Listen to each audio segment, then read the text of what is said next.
Eric Bolling, man, crazy right-winger on the 5.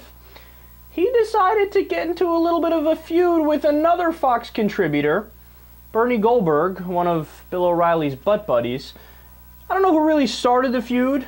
Bernie Goldberg mentioned Eric Bolling in a column, and then Eric Bolling took it personally. And who doesn't love it when crazy Republicans attack each other? Okay, so a Fox contributor wrote a hit piece on me this morning. Bernie Goldberg called me, quote, one of those true blue conservatives, like being conservative was a bad thing. But he writes, Ted Cruz is the rookie U.S. Senator from Texas who, if he worked at Fox, would be Eric Bolling. Like Bolling, Cruz is on a mission. He wants Republicans to stand up for their conservative principles. Yeah, and Goldberg and his ilk trash us for being too conservative, like they're putting a scarlet C on our lapels, our aprons, our work boots, and our Kevlar vests. But Bernie, you and the rest of that dying breed of old-school Republicans should take note.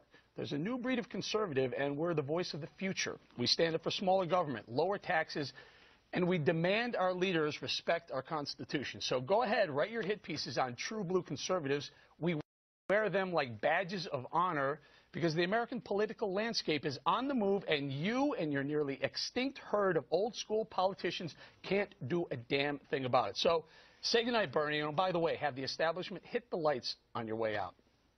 Damn! Eric Bolling's not fucking around, huh? You gonna take that? You gonna take that, Bernie? Well, what are you gonna? You just gonna sit there and bleed? What movie is that from again? I don't know. Tombstone, was it? Was it the guy who played Wyatt Earp or the Doc Holliday? I don't know. I'm getting in the weeds here.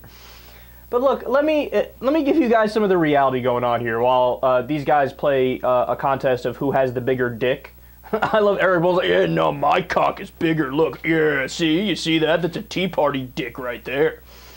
The reality is, Bernie Goldberg's point was, hey, dipshits, people like Ted Cruz, for example. What you want is impossible. That's it. That's his entire point. What you want is not going to happen. Why? Not because I'm against it necessarily. In fact, Bernie Goldberg would probably agree with it, with the positions of Eric Bolling, but because of arithmetic. Now, what do I mean? Well, look, the Senate is majority Democratic.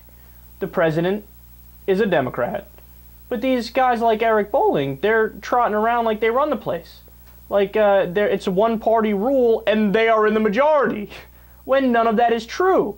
So when somebody like Goldberg, who's nobody's liberal, says, hey, all right, guys, take a couple deep breaths, pump your brakes, have another election, and then when we get the majority, go ahead, go run wild. In fact, I'll probably be 100% with you when you do that.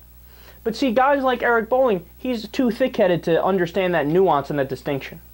So he's just like, ah, he's against me, isn't he?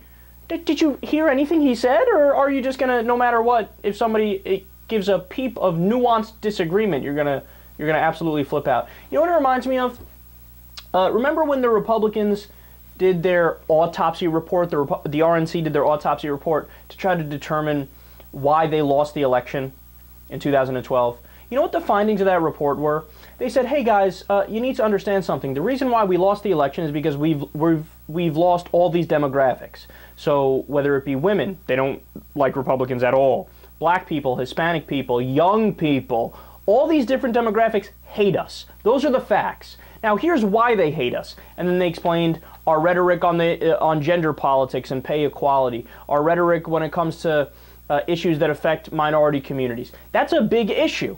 So the conclusion of the RNC autopsy report was really interesting, because they said, what we need to do is soften our rhetoric to get these people to vote for us and act like we have a bigger tent where we allow in women and minorities and young people.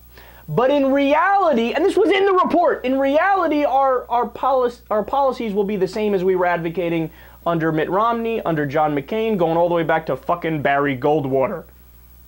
So they were saying, hey, let's do the same policies, but just appeal more to other people. And these dingbat conservatives are so stupid that Rush Limbaugh came out on his show, Sean Hannity went out on his show, and ripped the report apart. Like, no, the answer is not to be kinder to women and to minorities and young people. The answer is to hate them even more and talk about how people are little parasites and moochers, and then we'll win the election. No, you won't, you idiot. But see, that's what I mean when I say that these guys, Eric Bolling, Rush Limbaugh, Sean Hannity, they're idiots. They're dumbos.